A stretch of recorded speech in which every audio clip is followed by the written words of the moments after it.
really thought there would be fewer people coming back.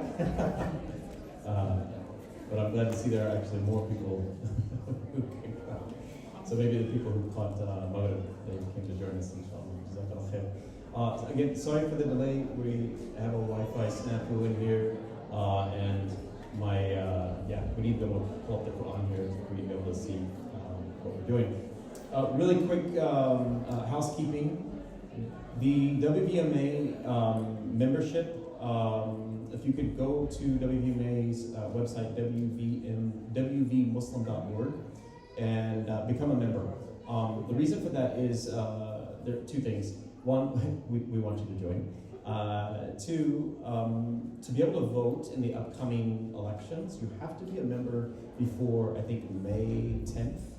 And if you want to run, or if you want to nominate someone, you need to be a member by the 20th of this month, so for April 20th. All right. So please, before you leave, make an effort, inshallah, to go to the website, join, and just have it done. Don't delay it, inshallah. Little didn't say that. Okay. Thanks for coming back. We're going to do a couple things with this. I just want to kind of recap why we're doing what we're doing, but then we'll actually go ahead and do it. And we'll save some time for questions. We're supposed to end in 10 minutes. That's not going to happen. I won't be done in 15 minutes maybe, but then we'll have questions after that. But again, the reason why we're doing what we're doing is twofold. One, the early revelations in the Quran, there's consensus, I think, on this. If not, there's a lot of strong opinions around this, that the early revelations focus on building Iman. That is, the world that we live in, it's not dead. And for a lot of the Arabs in the Jahiliyyah, the world was meaningless. It was dead. Or if they did find meaning in it, it was always something with astrological mythologies attached to it. But the Quran actually comes and anchors what I call a grounded epistemology. That is, this isn't something that you can just make up and say, I believe in a God and he's like this and he has these attributes. No, the Quran actually guides you in observing in the creation, saying, go and look. You don't believe me? There are signs in the creation that demonstrate everything that I'm telling you. So the Quran is very interested in persuading you and convincing you, okay? And even criticizing those who just use blind faith. So what we want to do then is recognize that, one, and then two, we want to take an approach that basically the way the Quran describes things, it's guiding you how to learn, okay? That is, the medium is the lesson itself. The modality in which the Quran is revealed to us is also part of the lesson. And one of the things that's interesting is these early verses, these early surahs, a lot of them are these oath verses. And the oath verses are directing our attention to the world around us. And there is a continuity within the surah. There is a coherence within the surah. It's not just random, objects in the sky. Oh, the sun and the moon. Now let's go talk about the people of the moon. No, that's not how it works. It's all interrelated. Okay, and the Quran is trying to guide us on how to not just read the Quran, but how to read the creation as well. With me? Okay. So we're going to try this activity with Surah At-Tin. We'll see how it goes. Usually when I have a halaqa, it's about 10, 15 people, and it's very discursive, but we've got, I don't know, maybe 100 people in here. We'll see how it goes. As we saw with Surah Al-Asr, the oath, we're interpreting this or understanding this to be a witness to some truth. And the truth that witness is proclaiming is in that insana lafi khusr, right? That's what we call the jawab al-qasm, the response to the qasm, the oath. Okay? Here, what we want to do is first read the oaths. There are several, and then try to see if we understand intuitively what is the claim, what is the testimony that these witnesses are making. Okay? So it begins in the name of God, the gracious, the merciful, by the fig and the olive. I'm being very literal with this, by the way. I know that maybe you've seen some interpretations about what these are referring to, but we're going to stick to the text. Okay? By the fig and the olive, and by Mount Sinai, and this safe land. We created man in the best design, then reduced him to the lowest of the low, except those who believe and do righteous deeds. For them is a reward without end. So why do you still reject the religion? Is God not the wisest of the wise? Okay, so I want you to take a minute, reflect on it. If you know the Arabic, it actually helps. Because the Arabic actually gives away what is the Jawab al-Qasam.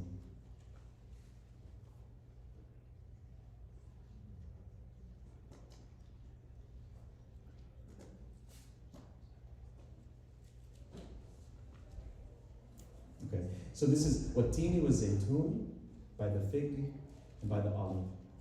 We should listen to their testimony, is what Farabi says.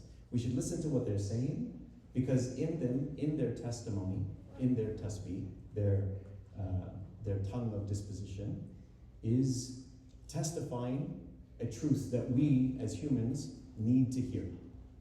That is, we can't get it from the world alone. It has to be through revelation that we come to learn this and discover this. Okay? And it's critical. It's so critical that your Lord comes down from his throne to speak it to you. Watini was Zaytun, by the fig and the olive. Waturi Sinin, Mount Sinai.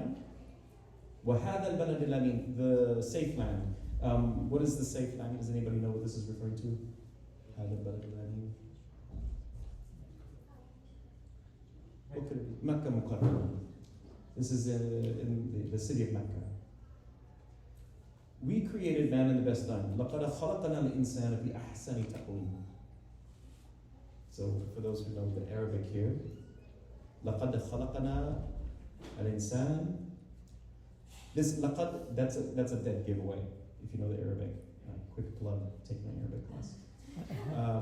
This is the dead giveaway, that this is the claim that the witnesses are making, or that they're pointing to, that they're testifying to. So far, so good?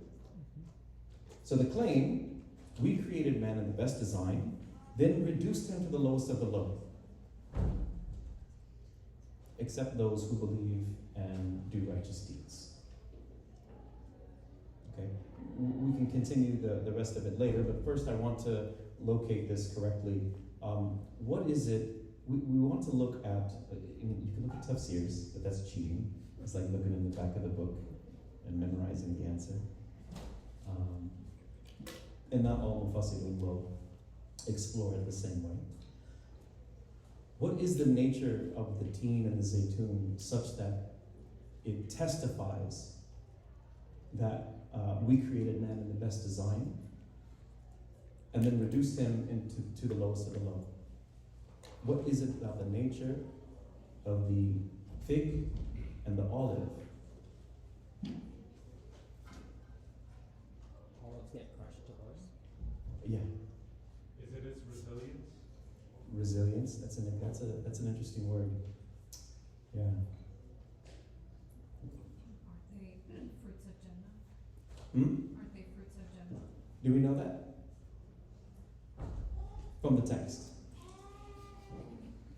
Inshallah, they're fruits. I have a friend, he's from Bangladesh, and he's like, I hate olives, I hate figs. He's like, I'm from Bangladesh, we don't have that, I don't care about figs and olives. You know. So for him, he's like, I don't want that in Jannah. I was like, okay, you can have, I don't know, papara, I don't know what you want. Yeah. Olives get crushed to oil? All get crushed to oil. Okay, that's interesting. Olives do, but not figs necessarily. Okay? Well, that's something, think about it, I guess, more visually. Okay? More visually. The teen and the zaytun when they ripen, when they are at its fullest, they're beautiful. They're in an ahsani taqweem. Okay, when they are fully ripe. But there is a nature to them that they don't stay ripe. Eventually, they fall, they die, and they decay. And they become like, as we do, asfal as-safilin. And I'm very literal when I read asfal as-safilin. Some people interpret this to mean like, metaphorically, we become lowest of the low, like spiritually, which is also correct, or morally, asfal as-safilin, the lowest of the low. That Allah can make us ahsani taqweem, thumma radadnahu asfal as-safilin. And for me, I hinge on this radadnahu. What does this mean? Does anybody know? Radadna, return them. Returns man to the asfal as-safilin. What? It's like double Hmm? return. Double return. A double return, okay. But he returns us, so he creates us in ahsani taqweem, then returns us to the lowest of the low. Because we were created from earth, from the Because we are created from the earth, jazakallah khair. That is, when you die, you become worm food. I mean, the bottom line is you become the lowest of the low. You become so wretched that animals won't eat you. You know, at some point, even bugs won't eat you. Only bacteria will dine on your flesh. Your body will decay. And it is ultimately asfal as-safilin, the most wretched of wretched. That's a very literal interpretation, but if you want to say metaphorically as well, we become destitute at the ends of our lives. Maybe not destitute, that's too strong. Weak and feeble, unable to care for ourselves even. But I really love the visual effect of the teen and the zaytun, that when they are fully ripe, they're beautiful. When they fall and they bruise and they become, they decompose into the ground, what is their sign there? Again, we have to connect it to what else is in the surah. إِلَّا الَّذِينَ آمَنُوا وَعَمِلُوا الصَّالِحَاتِ. So Allah, He creates us in the ahsani taqweem, the most beautiful form. ثُمَّ رَدَدْنَاهُ, then returns us to the most wretched state. Returns us to the ground, which is where we came from. Okay? إِلَّا الَّذِينَ آمَنُوا وَعَمِلُوا الصَّالِحَاتِ, except for those who believe and do righteous work. What is the rest of this one? فَلَهُمْ أَجْرٌ غَيْرُ مَمْنُونٍ. Oh yeah, this is a really important part. فَلَهُمْ أَجْرٌ غَيْرُ مَمْنُونٍ. What does it mean here? A reward without end. Yeah. What is this talking about? What argument is the ayah trying to make, or the surah trying to make? Yeah, Daniel. Am I allowed? Yes, of course. It's not aliens though. It's that the oath is by the fig and the olive, and even the mountain, which is we do not see it as like ephemeral, but it's also ephemeral. Eventually, the mountain's also going to crumble to dust. So even those things that we think as eternal, such as a mountain, is going to crumble to dust, and the only way to escape the whole ashes to ashes, dust to dust business is to not reject the religion, to believe and do righteous deeds, because the reward without end is in the afterlife. In the afterlife. That's the key. Jazakallah khair. This is beautiful, yeah. The ghayr al-mamnoon, it's not talking about in this life, obviously, as we saw in Surah Al-Asr. You know, your time is limited. It's fleeting. It's fleeting with you. You know. So the ghayr al-mamnoon, that is the ajr ghayr al-mamnoon, the ajr, the reward that is without end. It must be in akhirah, not in the dunya, not in this life. But what is it about the fig and the olive that is a kind of proof of that, or I would say a demonstration of that. You're all thinking it. You can wait for it to ripen. Exactly. When it falls, it dies, and it comes up again because of the seed. And then it falls and dies, and then it grows again. So this is that ajru khayr mamnun. So the evidence, or rather the testimony that these witnesses are giving is to suggest or to demonstrate that this is a tarbiyah. That is that it is a tarbiyah for our soul to see things in this creation and wonder, why are they the way they are? It must be to tell me something that I need to know, that is important to me, that is an answer to one of my primordial questions. Who am I? How did I get here? Where am I going? What's my purpose? These questions that I touched on last week that are implanted in every human being, it's not an accident. If every single person has these questions, then it's also intentional. So when we wonder, wait, why do I die? Why do I have to die? Why do I have to go through this death? You know, it's an important question. I think a lot of people ask this. If Allah could make me perfect, why couldn't He keep me that way? Why do I have to die? Why do I have to become worm food? Because this life is not permanent. It's the next life that is ajr khayr mamnun. Right? It is the abode of endless pleasures and rewards. Right? So then that's with the Teen and Zaytun. But then what about the Turi Sinin and Hada, that is Mount Sinai and this sacred land? Now, by the way, a lot of ulama, they look at this and say, fig and olive, this is referring to the land of the prophets. That is where Isa alayhi salam preached, I think, he preached a sermon in Jerusalem. I don't know if it was in Jerusalem or if it was in Nazareth. Does anybody know?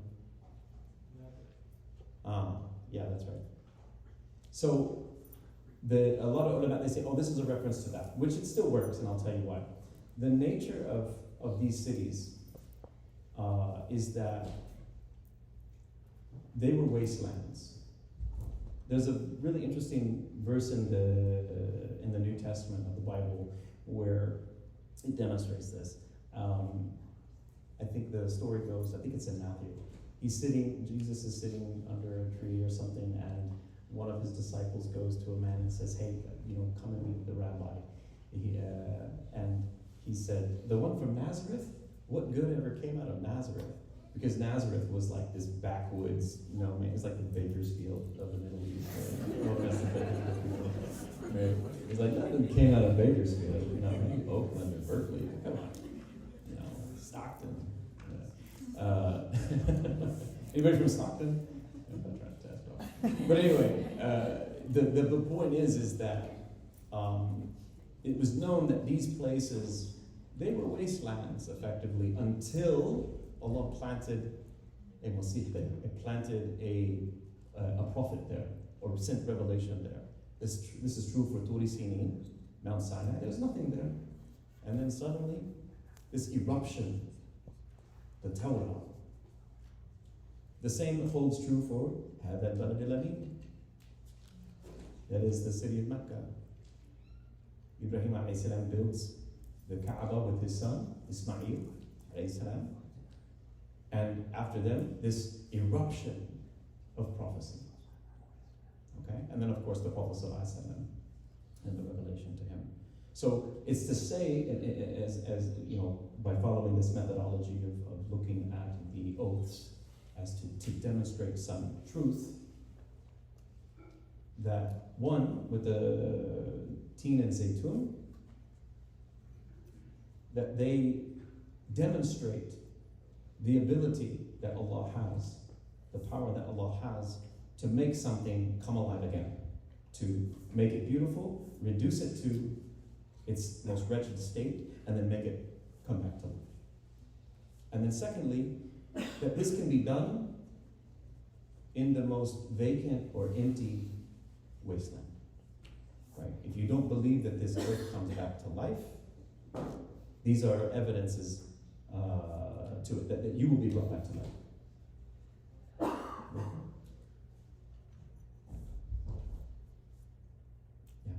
Why fig and olive? Could be any other fruit It too. could be any of them. It could be any of them.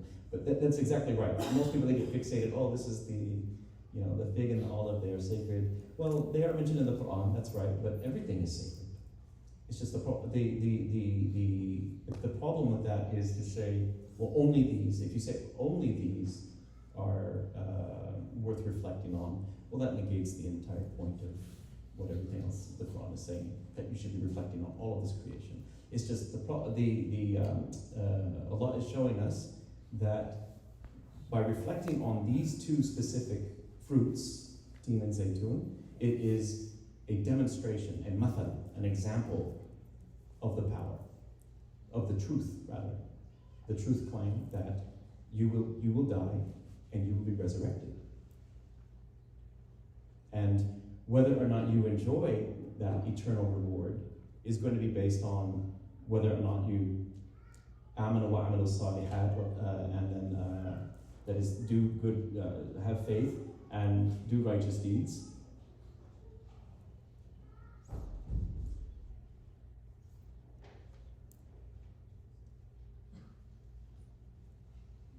Do you reflect on these this way? I can't tell if this is resonating or if people are like, no, this makes no sense. Yes? How are the verses 7 and 8 related? 7 and 8. So why do you still reject the religion? Now this is speaking directly to you. This is what I was saying last time, how the Quran will suddenly, it will be describing something and then check to see if you're paying attention. Now Allah is asking you directly, why do you still reject the religion? How could you? After all of this, how could you reject the claim that you will die and you will be resurrected and you will stand before your Lord? It's a thesis. It's a thesis, that's right. Yeah. Okay? And then, my favorite part, أَلَيْسَ اللَّهُ بِأَحْكَمِ الْحَاكِمِينَ. This answers so many questions for me. This rhetorical question. أَلَيْسَ اللَّهُ بِأَحْكَمِ الْحَاكِمِينَ. Is Allah not the wisest of judges? Right? That is to say, if I'm going to be honest with myself and say, I don't want to die. I don't want to become like this fruit rotten to the ground. You know? Make me perfect. Make me ever living perfect. My Lord knows that I want to live forever. Right? And knows that I want eternal happiness. And so here, this surah is demonstrating, yes, this is just a sampler. Look in this world, you will see signs of it. Like a microcosm.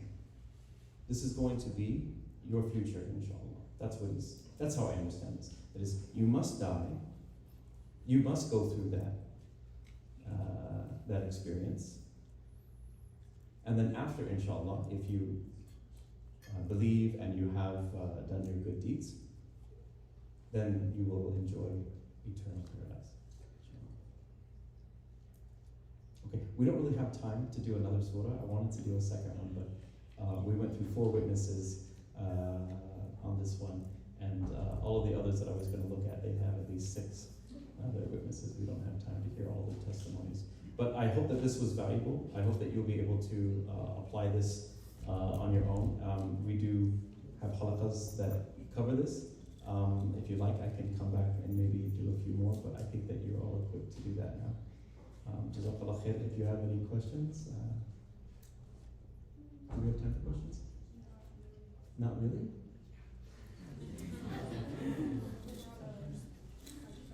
Can we just take a couple? Aisha will come in 9:10.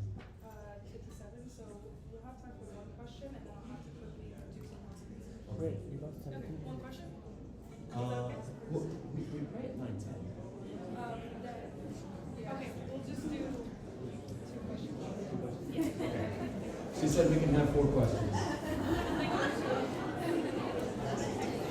Okay.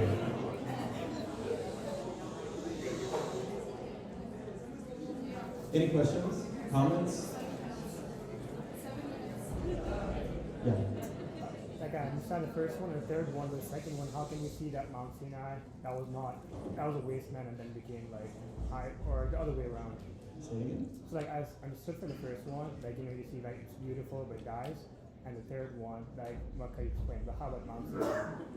Oh, the Mount Sinai. Mm-hmm. The question was, if I correct me if I'm wrong, how does Mount Sinai give a testimony effectively to Similar this? testimony to verses 1 and 3. Like how is it related to the rest of it? As I mentioned, that Mount Sinai was a wasteland. Oh, it was. Yeah, there was nothing there. That was kind of the point. Allah often sends a messenger to a no man's land, and out of it springs prophethood, the message, the risala. Yeah. If we look at the idea or the explanation of the seer to the part of T-Daytun, then it refers to the message with Isa alayhi salam. Tursinin refers to the message that was revealed to Musa alayhi salam. As a Amin refers to Makkah, so it's revelation from Muhammad alayhi salam. There is a twist in the order here. Is there an idea? Because it was Musa, then Isa, then Muhammad, while in the surah it's Isa, then Musa, then Muhammad. Yeah. Did everybody hear the question? Why is the ordering reversed here? I'm actually of the opinion that it's not referring to the revelation to Isa. That Tin and Zaytun does not refer to the land of Jerusalem, Palestine, and Damascus. I think it's very literal here. I think it's, I take it literally. I know ulama, they want to interpret this to refer to the prophets, and there's nothing wrong with that. It's just, but for applying this approach, where the testimony that I'm attending to, that I'm listening to, from these four witnesses, they testify, and I think that their testimony as literal figs and olives resonates more with the Jawad al-Qasam here. That is, لَقَدْ خَلَقْنَا الْإِنسَانَ فِي أَحْسَنِ تَقْوِيمٍ ثُمَّ رَدَدْنَاهُ أَسْفَلَ سَافِلِينَ. Right? That is, Allah can make us, it's really interesting. Sayyid Nursi has this beautiful description. It says, mankind is the fruit of the tree of creation. Mankind is the fruit of the tree of creation. And all of that tree, it works together. The roots, the limbs, the bark, the leaves, twigs, they all work together to produce that fruit, for the benefit of that fruit. But that fruit is so fragile, but it is still the center of the creation. It is still the very purpose of the creation. Right? And so I feel like this is captured in this surah very nicely. Right? That we do fall, we do bruise, we are very fragile, but all of this creation is working for our benefit, for our development. I know it doesn't really answer the question. I kind of sidestepped it and said I'd take a different interpretation. Any other question before she pulls the mic away? Yeah. I'm not a mistake, you might have covered this already, but I have 4 and 5. First, for us, it's like initially we're created in the best design, and then you return to the lowest design. So like, Yeah. What's this return? What is the return? How like, was I the lowest of the low? You start to ask, why would I be returned to that? And again, that's why I take it very literal and not just a moral lowness, right? A lot of interpreters and Mufassirun will say this means that Allah will make you righteous, ahsan taqweem, and then will make you immoral. And I don't understand how that's possible. How can He return me to something that, like, ostensibly I never was? I don't know. So what could it be? Returning us to the lowest of the lower? For me, it's returning me to the dirt, to the soil. Where I will be worm food. Yeah. One more question? Yeah. You said that we're We are not from this world. Yeah. Because when we die in this world, we will be returned to the soul, effectively. Yeah. Oh, not this return. Return. So it's not a locational return. It's a state. A state. Does it make sense? Radda? No. She said no. Like if you go back to the way you were versus go back to where you came from, right? They're different. Right? That's what Radda means here. Yeah. I just want to say, can we say that our soul is from Jannah, but our body is from the earth, so that's why we're returning back to the earth? That's how I understand it. Yeah. It's fine. We are in this world now. I mean, we are physically from this creation, but our origins are Jannah, which is not from this creation.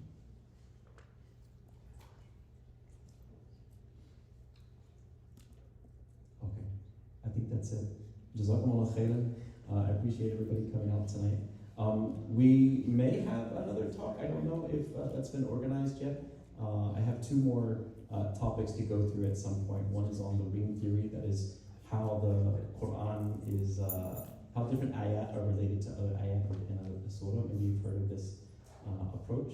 And then a fourth one on what's called the shuhudi method, that is applying basically what we did here, but applying it to other surahs as well.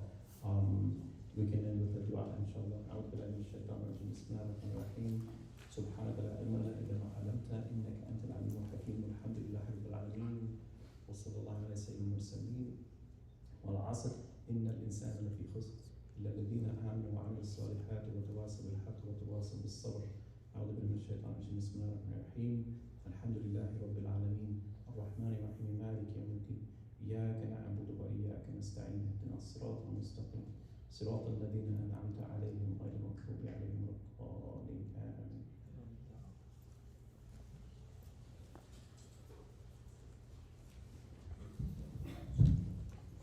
Assalamu alaikum, everyone, please.